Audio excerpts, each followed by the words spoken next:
welcome to Art with Mrs. James. So third grade, I hope you guys have been having a good time doing art projects. We have a fun project for you this week.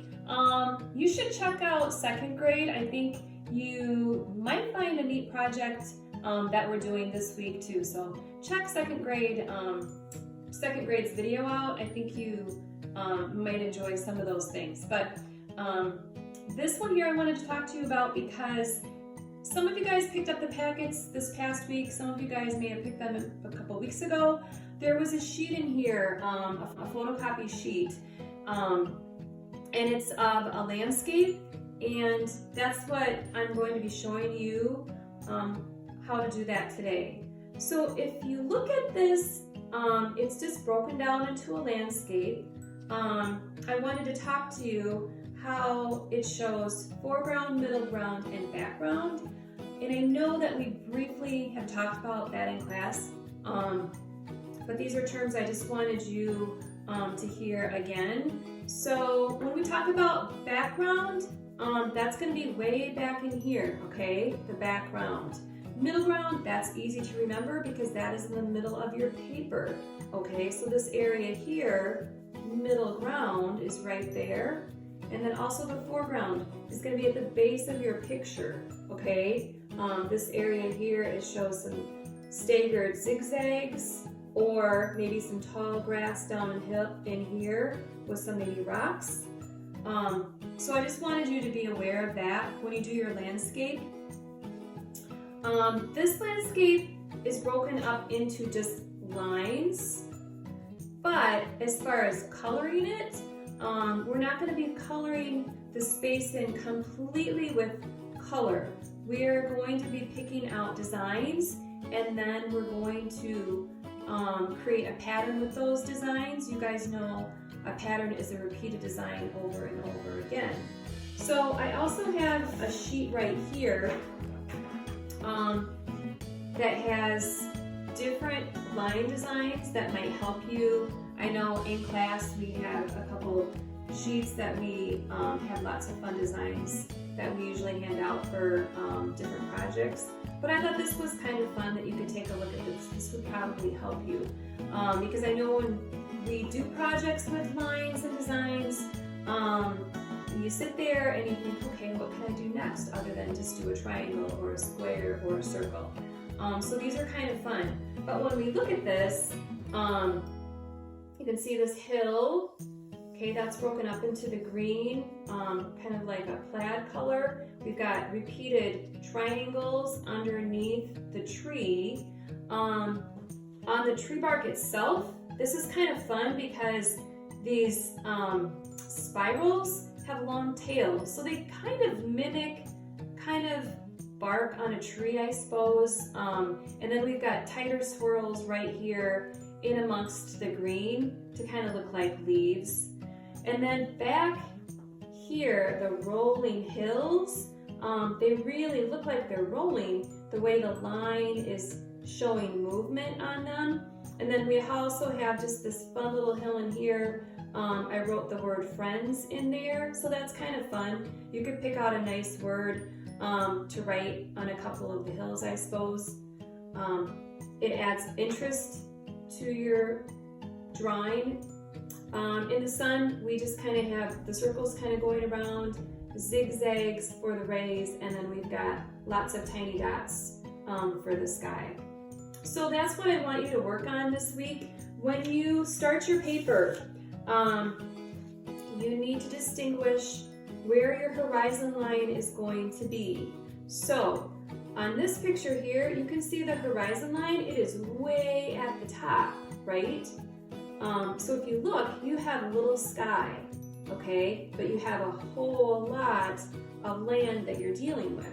So you might decide that you want a whole lot of sky and a whole lot less of land, okay?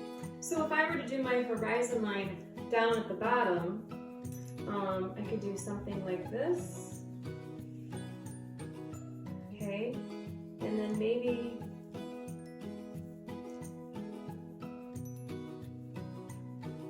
I have water that goes across. Okay, and then maybe I have a sun.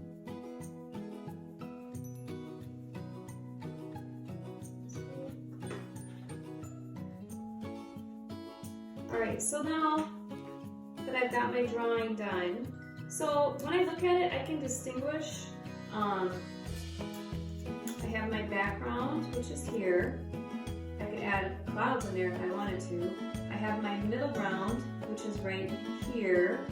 Okay, that's the middle of my paper. That's where my horizon line is. That's where my sun is. And then my foreground, that would be down here at the base of my picture. Okay, you could also have your paper the other way too. Okay, it doesn't have to just be up and down vertically. It could be horizontal as well when you go to do your drawing. So then when I have this done, then I would decide, okay, what kind of pattern would I want in each of these areas on my drawing? Okay, when we're in class, when we talk about patterns, you guys know that I will have some of you guys stand up if you are wearing a pattern. You probably have a pattern on right now. Maybe you've got a really neat pattern on your shirt or your pants. It's a repeated design of something. So if I look at this sheet right here, this will help me. These are circles with little dots in the middle, lines with a little polka dot, another line and a polka dot. These are swirls. These are just circles filled in every other one. Zigzag. We kind of have a plaid with the line going diagonal.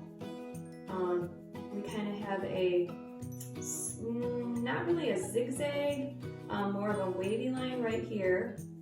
We've got broken lines here. Triangles inside another triangle. Those are kind of a neat shape.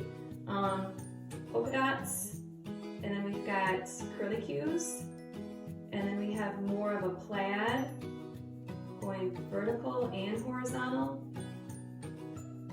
This one here is more of a scalloped edge, and this is just kind of a fun little square that's not quite completely closed. This one here, sideways V, and then we've got these U's going on right here. So incorporate some of these designs into your landscape, okay? So I hope some of you guys try this project. It is a fun little project. Make sure you check out some of the second graders' artwork as well. I think you'll find some fun little projects in there. And I also talk about a couple of the things that you received in the art packet. There's a unicorn, there's turtles in there, a little toolbox, so you might want to check that out. So have a good week, everybody.